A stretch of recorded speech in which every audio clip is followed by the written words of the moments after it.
What's up guys, welcome to Just Another Beer Review. Tonight we've got the second episode of What Is, and we're talking about ales. What is an ale? We talked about lagers a couple videos ago, and I explained that lagers are not a style, but they're a family of styles. So it's one of the two big families of styles. You have lagers and you've got ales, and tonight we're talking about ales. So what is an ale? First, an ale is a beer that is fermented with a top fermenting yeast. So it's a yeast that works at room temperature. So we're talking between 16 degrees Celsius and 24, 25, depends on the style. If you take a Kveik yeast, which is a Norwegian kind of weird style of yeast, you can go even higher, up to 30 degrees Celsius. But most of the time we're talking between 15, 16 and 24, 25. And so this gives you a lot of flexibility. Because you're fermenting at a high temperature, the beer can produce a lot more different flavors. You get much more complexity and diversity in the beer, and you can get some flavors of banana, of apple, of all sorts of things which you don't have in lagers. Usually more complex and more diverse, and in a way also better than lagers. Now, one of the main differences is also the duration of fermentation. You may remember when we talked about lagers, I explained that lagers are fermented during a long time. They are, stored. That's where the word lager comes from. They are stored for a long time, up to 3 or 4 months.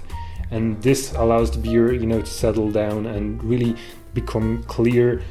And with an ale, you really want to keep as much stuff as possible in the finished beer. So all the hop and malt particles, you really want to keep them to have a cloudy beer and something that isn't filtered, isn't too clear, because the hazier the beer, usually the more flavor it has. So usually fermentation time is 2-3 weeks, sometimes a bit less, sometimes a bit more, but usually 2-3 weeks. And this short fermentation time allows for dry hopping.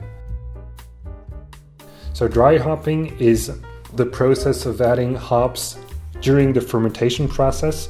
This is something that you don't see in lagers because the fermentation time is so long.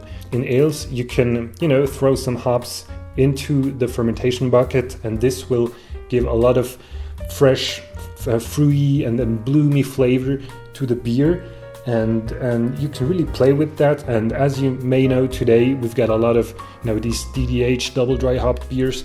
They are just loaded with dry hops, and usually they're really good.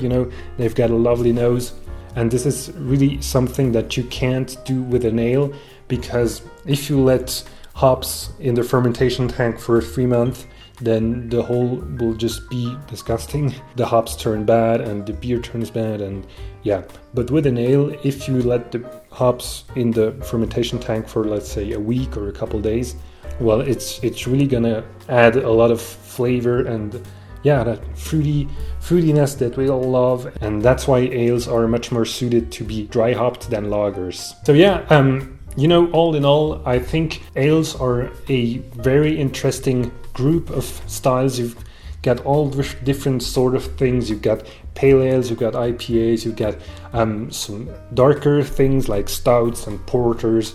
You've got sour beer, you've got all sorts of things. So that's it for this video. Tell me in the comments below which ale is your favorite ale to drink.